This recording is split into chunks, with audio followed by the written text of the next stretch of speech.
Hello and welcome to Research the News. Today we're doing something a little different. We're introducing a new co-host. His name is Ben Hardt, and we've been friends for a very long time and have had a ton of political discussions. And oftentimes those discussions come from different perspectives. But one of the things that's great about talking with Ben is that we usually leave just fine and friendly, and sometimes we learn things.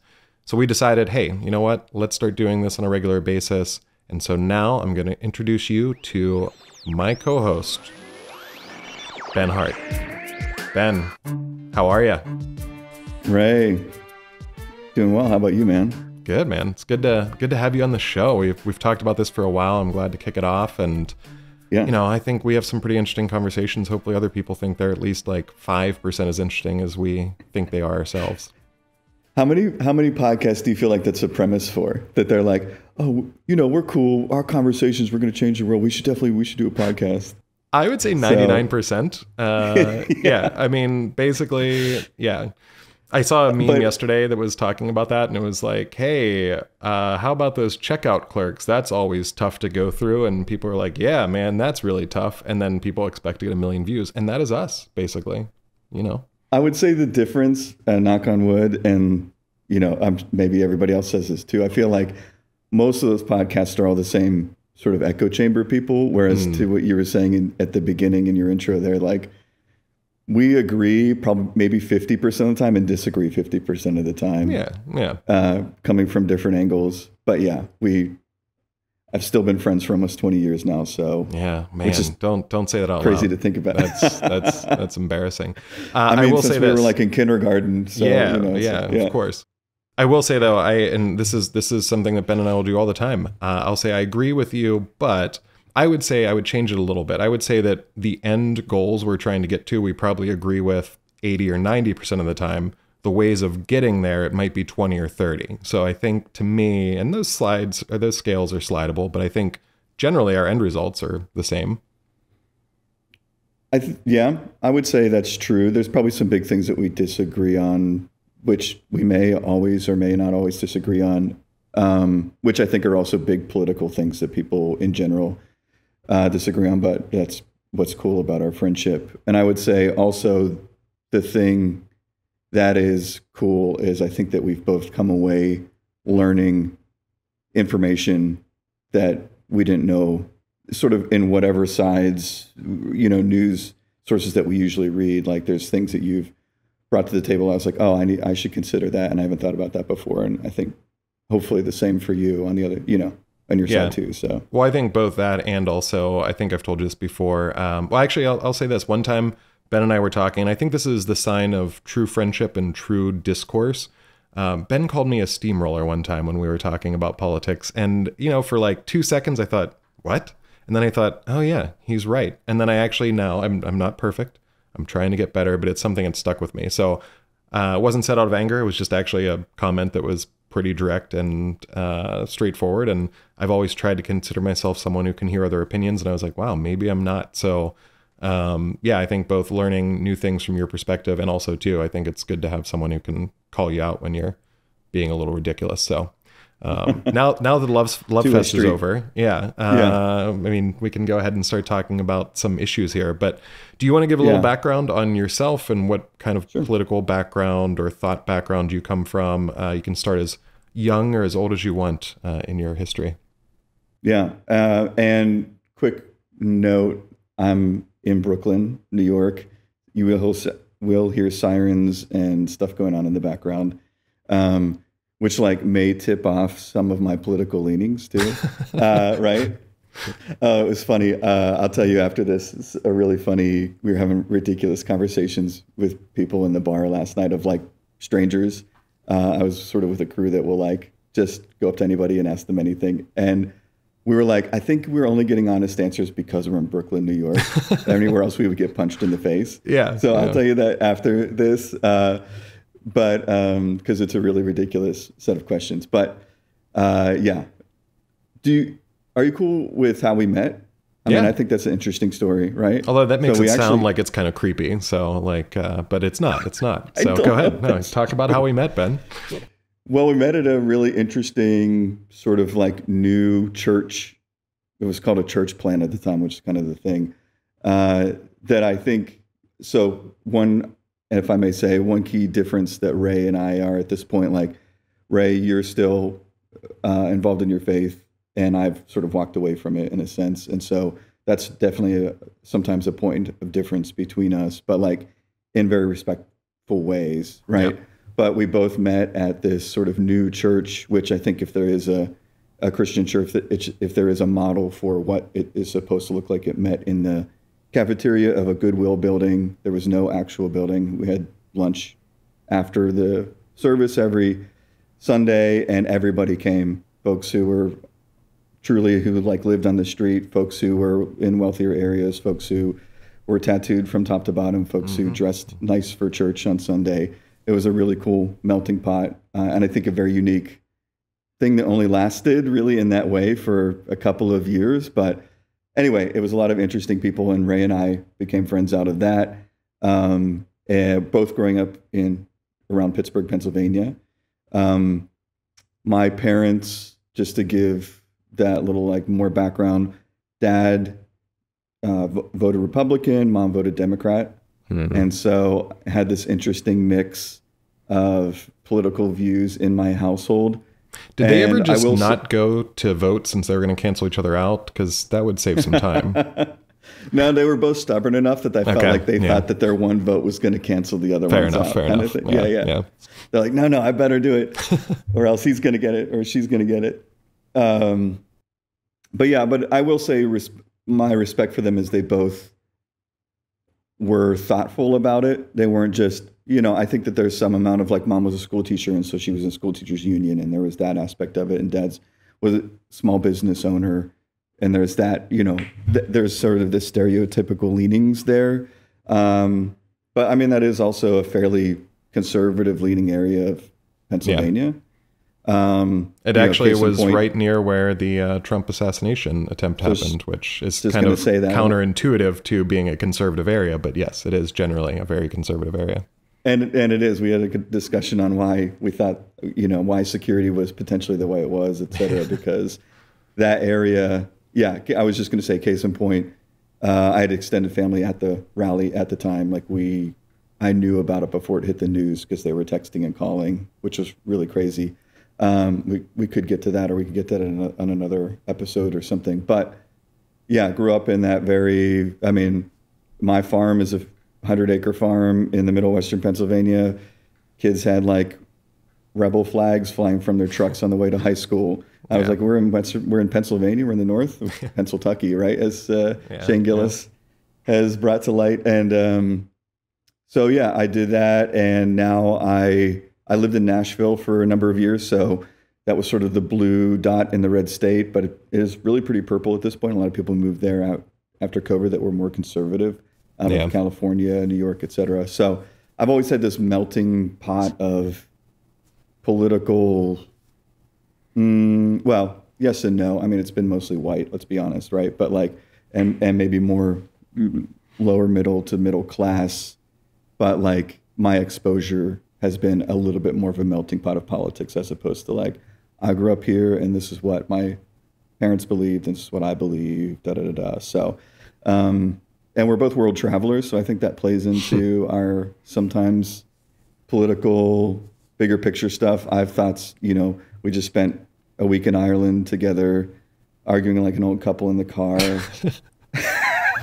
Yeah. 3 or 4 hours a day of Irish countryside and political discussions. So it was fun. For sure. Yeah. And then going to the pubs at night and meeting people, but which was really cool. But yeah, I don't know. So musician by night, VP at a digital marketing agency by day. So like professional, little artistic mindset, but always was a thinker, always was a little philosophical in my discussions, et cetera. And I think over the years you find folks who are that way as well. That's sort of like maybe intelligence and awareness level, and maybe you don't always disagree, case in point, or always agree, case in point, but like it's like game respects game kind of thing. So I think that's why we've been friends for so long. But that's like a tiny background story. Yeah, well, I like it, and I think actually I want to change the name of the podcast to Game Respects Game now. I feel like that's much better. So let's talk about that off camera. But All right, deal. yeah, no, I think See that's if that great website's open, URL's open. I doubt 100% that Game Respects Game is open, but I'm going to check now. It's probably a betting site. I'm going to check before I put this up on the web, but yeah, definitely a betting site. Well, I'll give a little background on me. I think a lot of people who have listened before will know some of it, but I actually didn't go as in-depth as you did in the past, and I'll just kind of cover that because I think it's good to discuss. I think my background is oddly dissimilar growing up. I grew up around mostly liberal people, more towards the city. If you're from around Pittsburgh and know Penn Hills, that's where I went to elementary school, and I like to claim that because it gives me more street cred. And so didn't have much money at all. I mean, I grew up on welfare and food stamps and all that fun stuff. And as far as traveling, like, yes, now I love traveling, love exploring new places, but up until I was 18, I had left Pennsylvania to go on a car trip to Texas with my first of many stepdads and to Niagara Falls for a day. I think that was it. I don't remember any other time that I left. Cleveland for one day. So there we go. It was like world traveler. But since then, when I was 24, I flew for the first time. And since then I've tried to get out and explore the world and learn more.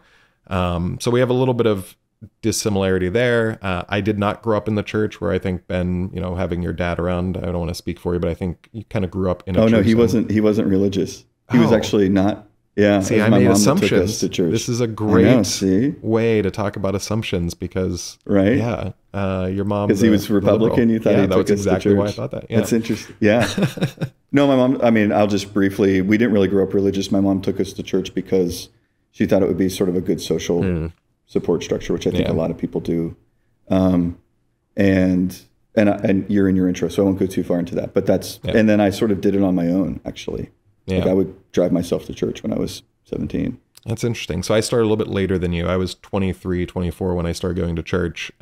Just really wanted kind of a change in my life. So we both were late to the game, but similar. I went to church a few times, some of like the youth group things for Bible study for a week or whatever it was, vacation Bible school, that kind of stuff. But it wasn't really a part of my life or family's life. And I think at this point, just to touch on faith, where I'm at now, I don't attend church regularly, but I do a Bible study with a group of guys that are really close to me, and we meet every couple weeks, and it's still a daily part of my life, but it's something that I don't necessarily go to a specific building for anymore, so it's more of an internalized thing. But and as far as political backgrounds go, I think when I was real young, I never told this story before, but I was really sad when Ronald Reagan left office, and people are probably going to go, ugh, Ronald Reagan, people who are more liberal. For me, it wasn't about politics. It was about, if you're listening to the podcast, Ben just raised his hand. But for me, I was just, Reagan was like the only person I knew when I was a kid. So I was kind of sad. I was like, wait, he's always been my president, like since I was born. Like, so it was more of I had no idea what I was talking about. And then I think I registered as a Democrat initially, mostly because I was like, oh, we're a democracy, which also is not true necessarily. There's some differing opinions, but we're not. Right. We're a republic. But so I registered as a Democrat, and I liked Bill Clinton. And then over time, I just tended to become, I think, socially very moderate. At one point, I think I was more socially liberal. I think now I'd consider myself moderate. And when it comes to fiscal items, I'm definitely conservative, and that does not mean Republican. I just want to be very clear about that, because Republicans and Democrats both, I think their favorite thing to do in Congress is to spend money. And that's the thing I hate the most of many things about how Congress works. So, yeah, I think anything I missed, I think you covered yourself well. Nothing that I'm questioning. Anything that you want me to go more in depth on, Ben? I don't think so. I think two thoughts out of that, just like one, so I did move into middle class, but like when I was really young, similar sort of like dad was a plumber, mom was a school teacher, like not a lot of money. And then dad started another business and did a little bit better, like middle class kind of thing. But I think we both have that, like, we know what it's like to, and you even more so, like, know what it's like to, like, not have a lot, or just, like, have a very basic, start, as opposed to, like, starting from all you known as middle class or all you known as upper class or whatever it is, like, knowing the difference of not having money and having money, so to speak. So Yeah, and I think really what we should do here is try to figure out who had the hardest life, because that's what a lot of people do at this point. I think generally is try to figure out how you can make it the hardest. This was the worst, and but we'll talk about that off camera, and then next time we'll say here's who had the hardest life, and we'll get a prize. And that makes your opinion more valid. Exactly. Yeah, that's what I really want. Is like I had more hardship, so I have more of a valid opinion. So we'll discuss. We'll do that off camera, and then we'll have the award next time announced. Would that be a straw man argument? Oh, that's a great segue. You like and that? I'm just going to wrap up just one thing. I think the thing that actually just struck me. So I do love to learn things and change my assumptions. And it's crazy that I've known you for 20 years and I always assumed your dad went to church. I've never asked, but it's always been one of those assumptions. And I think that's important when you don't assume things about people or their thoughts or why they think things, which I think goes right into a great topic, which we discussed that we may want to cover here, which is straw manning versus steel manning. So we both, I think, did a good job there in our first episode of doing an intro to our first topic. And a segue. And a segue. Yeah. Segue. Yes. Yes. That's the word I was looking for. See how we correct each other? And it's great. How beautiful. Yeah. So one of the things that I will say, Ben and I, in our conversations, I think correct me if you don't agree with this, but I think we both like to win, even if we do it in a nice way. Even if we're trying to be respectful, we do like to win. And that's something I personally am trying to get away from.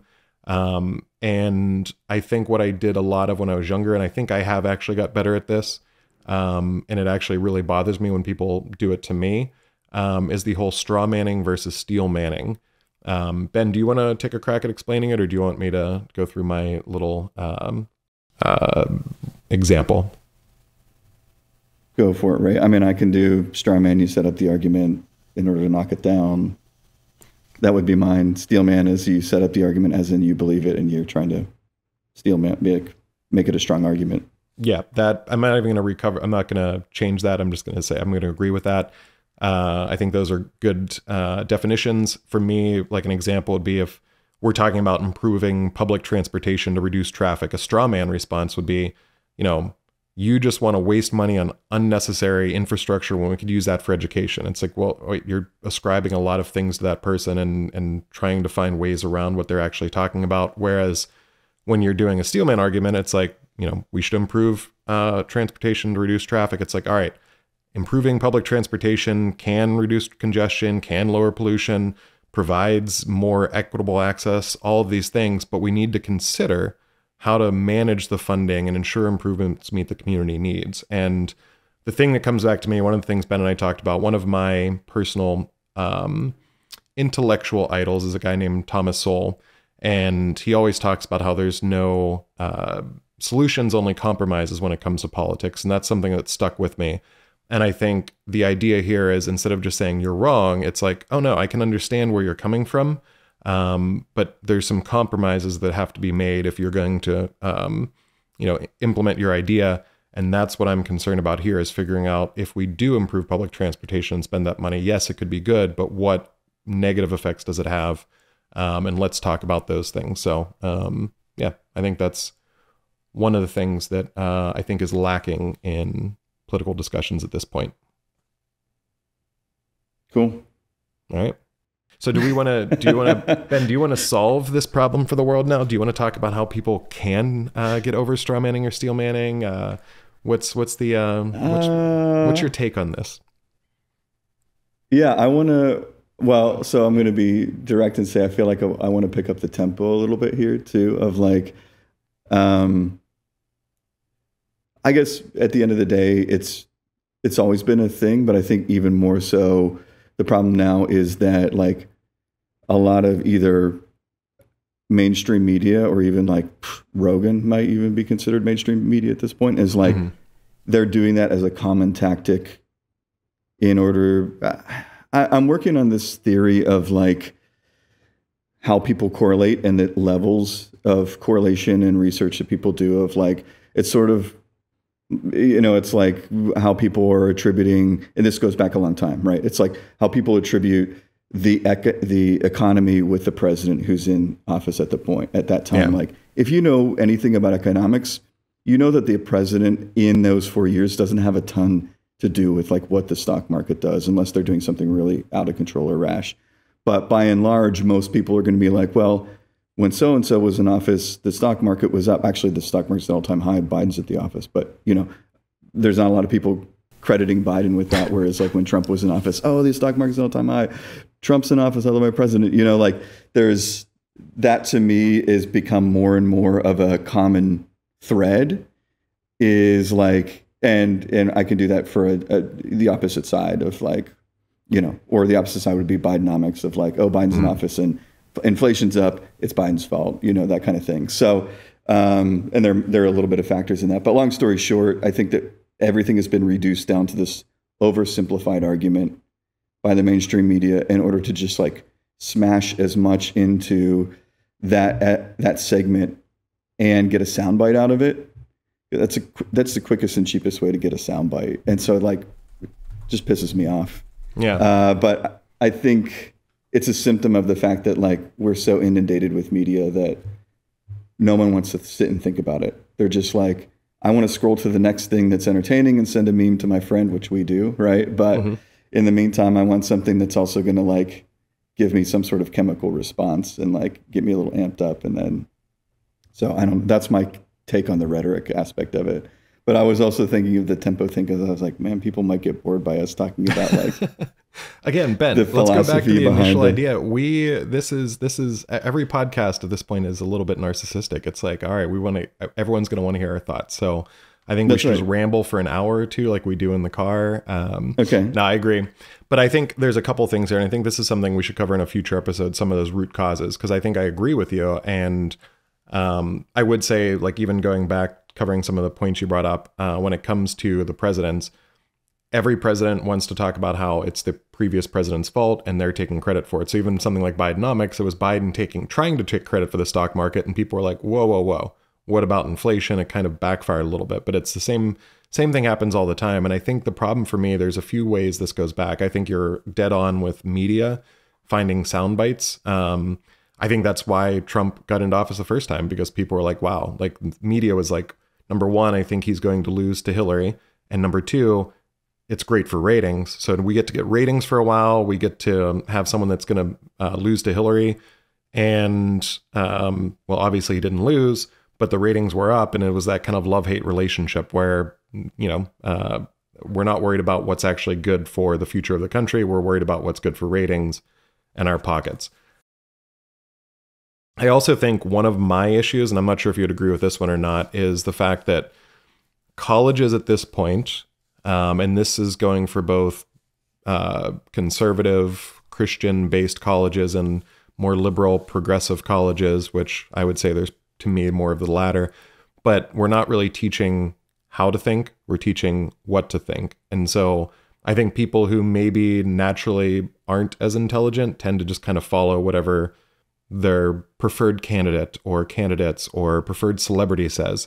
And even if you're intelligent and have all these degrees and things behind your name, you still oftentimes at this point, it's not that you're going to college to learn about opposing viewpoints. I feel like you're going there to learn, oh, you went to Grove City College, Christian college. Here's how you should think about marriage. And this is what the truth of marriage is. Oh, you go to some liberal college. It's like, well, obviously anyone who voted for Trump is a Nazi, and that is fact. Don't look into it. Just know that they're Nazis. And so I think that's part of the problem, and I think that's a much bigger topic to cover in the future. But I don't know. How do you feel about the college part of that? Do you agree? Those are some good straw man arguments, by the way. Go ahead. Give me an example of the straw man. Well, you're false. Oh, you want me to go for it? Like the false equivalency of like the Christian college was like, here's what you should think about marriage. And then the liberal college say like everyone who's conservative is a Nazi. Those are like two very different.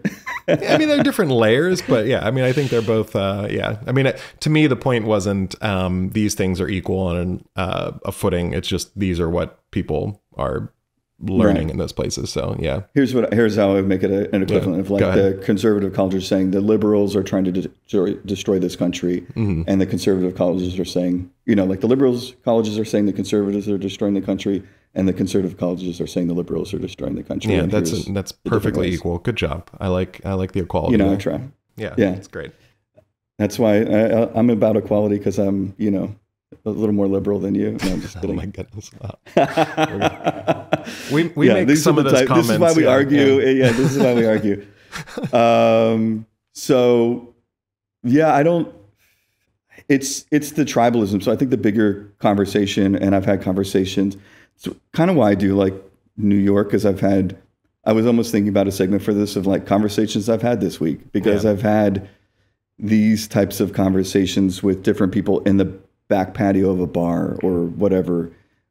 People are a little more willing. Obviously, you're going to get a little bit more of a liberal echo chamber. I'm going to be the first to say that here, but you get a fairly broad variety. I mean, there's definitely, depending on what section of New York you're in, there's Trump, like Long Island is Trump voters. Parts of the Upper East and Upper West Side are definitely more Republican. You know, you get much more. What is Staten Island? Staten Island? Staten Island is super. That's the joke. It's the only red borough in the five boroughs. I thought it was, but I wasn't positive. They're super conservative. That was the only borough that actually went for Trump as a whole. So like New York one City, of the boroughs. Wow.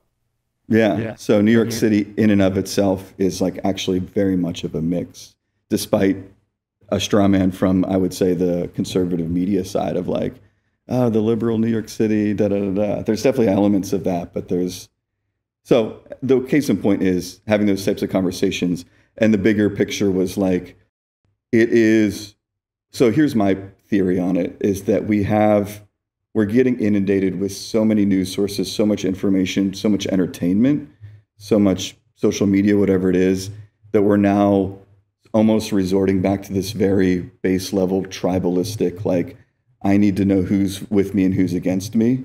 Mm-hmm. And I need to have a source of like a tribal leader to tell me, I believe the same thing, and I need to find some of these other people that believe the same thing, and we're in the group together, whatever side it is, liberal or, far right or far left. Because I think that there are so many people, there's so much noise that people can't understand it. I think there's some of us who can curate it and understand a little bit more, and there are people who are curators that then people do listen to. But yeah, I think that's part of the cause of all this is there's just so much. I think also, like I was saying, there's so much entertainment. There's so many ways to distract ourselves that no one sits and thinks, right? And so they're just like, this thing that's loud and it gets me excited, it must be the right thing. Mm. And I think that kind of goes back to your comment about scrolling and the endorphins and everything else that comes out from that. And we get that in the dopamine. Yeah. I think the same kind of thing happens with the news. And that's one of those things where I don't look at any political candidate as someone that I respect generally. There's not many. I mean, I can look back in history and I see some. There's a guy named Charles Sumner. I have his autograph on my wall back there. Do you know about Charles Sumner? Did we talk about this? No, I don't remember. He was a senator, Republican from the North, that was going against Democrats in the South for slavery.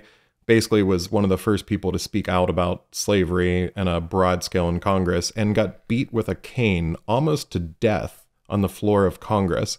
And that was actually one of those things where people who were like, slavery is bad, but whatever. And then like, oh, wait, you're going to beat up a congressman? No, we got to do something about this. So that was part of the reason why things started to change a little bit. But the guy who actually beat him with a cane came back to Congress like a year afterwards. I think he eventually apologized, but Sumner was basically crippled for life. So those are the kind of people I don't think we have in politics anymore. And there's not many people that I can think of that I really do appreciate. And there's some that you and I, like a guy named Jeff Jackson, who seems like he's on the up and up, and I haven't seen anything to disagree with that assessment. But generally, I think politics now, it's always kind of been a money game or a power game. But now you tie in social media mixed with mainstream media, which could be considered liberal, or if you're going Fox News, I still consider that mainstream, and it's very clearly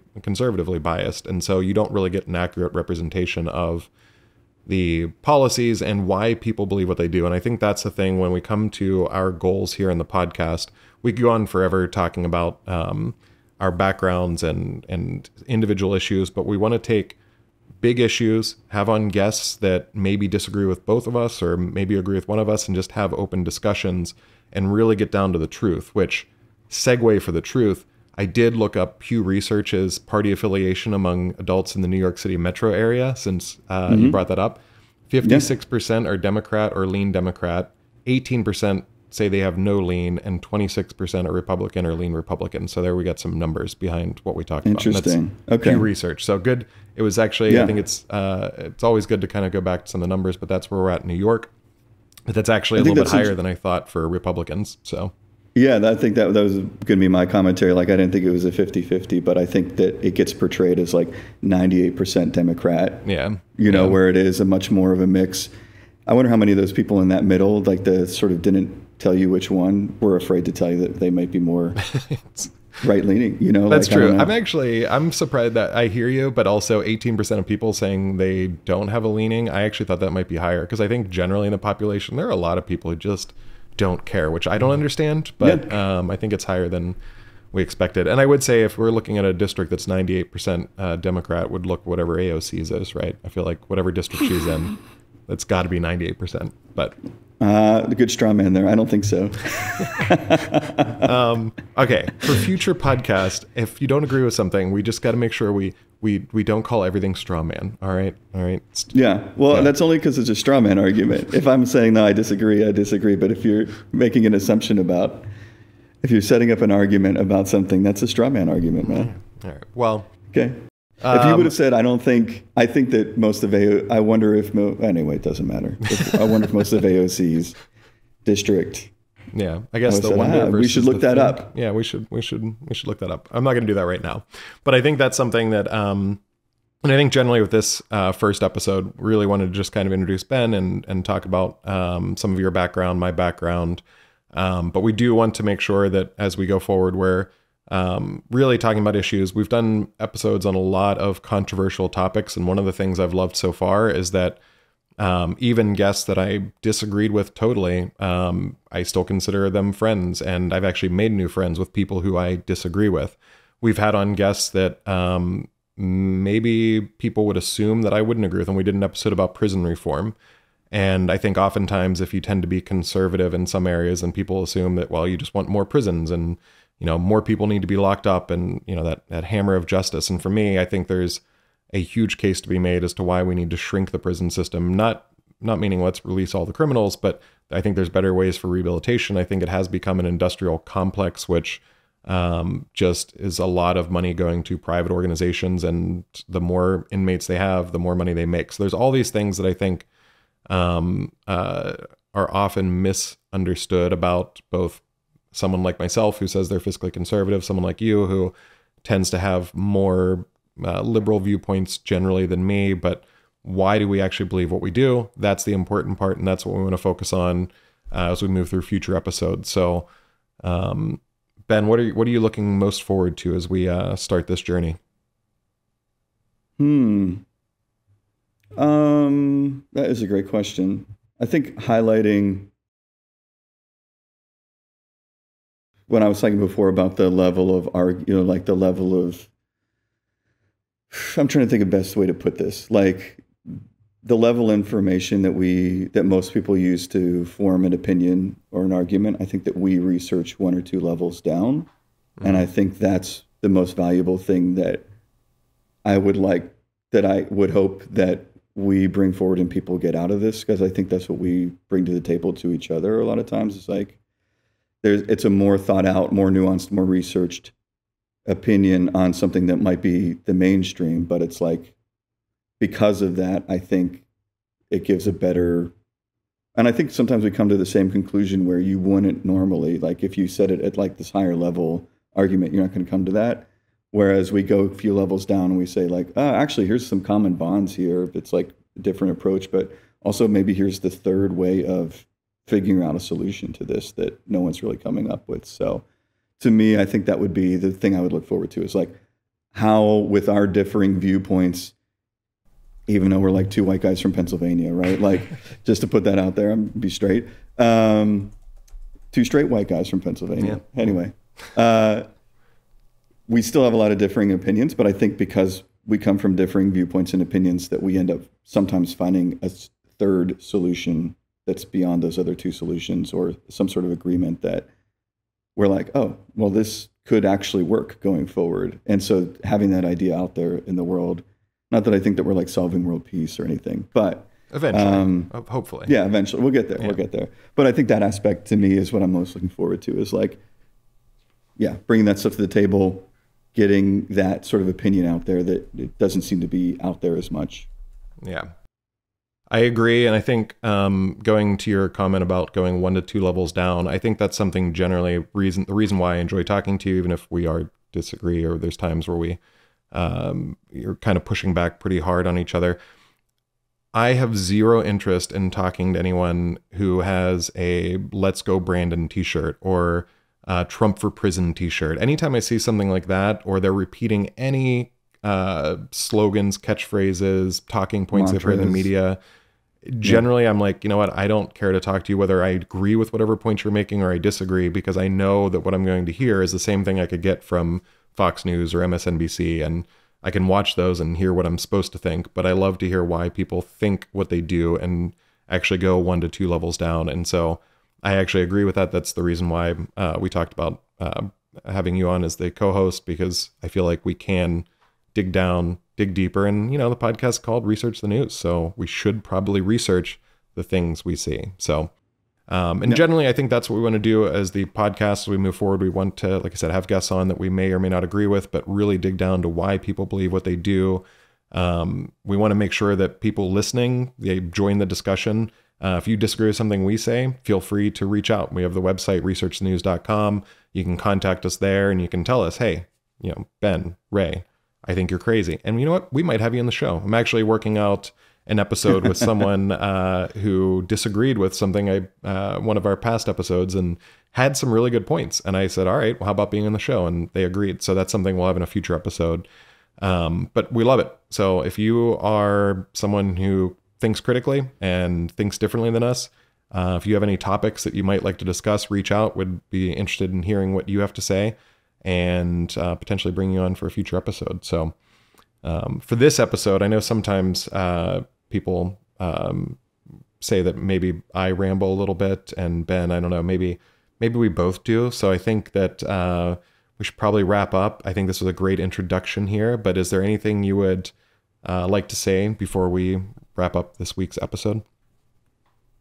No, I look forward to the next one. How about that? I'm going to let you redo that one. We don't do edits in the podcast, by the way. If there's something major happening, we'll do edits, but otherwise this is going to be free flowing conversation. So I'm not going to edit that out, but what I am going to do is let you think about it for a second while I'm talking here and come up with like the best way we can possibly end this show that gets people excited for the future and also maybe solves world peace. So what do you have for us, Ben Hardt? I look forward to getting a lot grittier on this. Getting into the episodes, getting into the issues. You want me to do that one more time? No, I think that's great. I think you both got people excited and solved world peace right in that comment. By getting grittier. That's grittier. Really what gets them going. Yeah. No, I do. I think that this is like a very, me, I'm like, I call it as it is. I think this was like a very pleasant episode. Not that we get like unpleasant with each other, but I think also what I'm looking forward to when we do get into some of the more, I think we should get into some moderns, or current events, let's put it that way, and things, and really get into it. So I think that's going to happen, and that's what I look forward to the most. Is like, let's dig into this. Let's like roll up our sleeves and argue through it, and usually get to the other side with learning things and or coming to like an interesting conclusion. Or every once in a while we got to walk away, and that's fine too. But like, we're still friends. Yeah, that's what I'm looking forward to. I agree. And I think gritty will be, future episodes will be more gritty than this. I think this will probably be the most pleasant exchange you'll see. And I don't mean that in a bad way. And I think the same thing for you. I feel like we just know that we're going to get in and dig in. We both have pretty strong viewpoints. And but I think that's important. Even when you're talking with someone with strong viewpoints, if you can walk away and have learned something, it's either going to strengthen your own argument, or you're going to learn something that might change your opinion. And I think either one of those are pretty valid if you really have an open mind when you're going into conversation. So looking forward to coming back for another episode soon. And in the meantime, feel free to reach out to us on the website, and also all of our socials. We're just starting out with the social media stuff, so but feel free to follow us. It's Research News on pretty much everything, TikTok and Instagram and Twitter and Facebook and all that stuff. So, but we thank you for listening to this episode, and we're looking forward to coming back for another grittier episode of Research News soon. All right, thanks, Ben. Thanks, Ray. See you, man.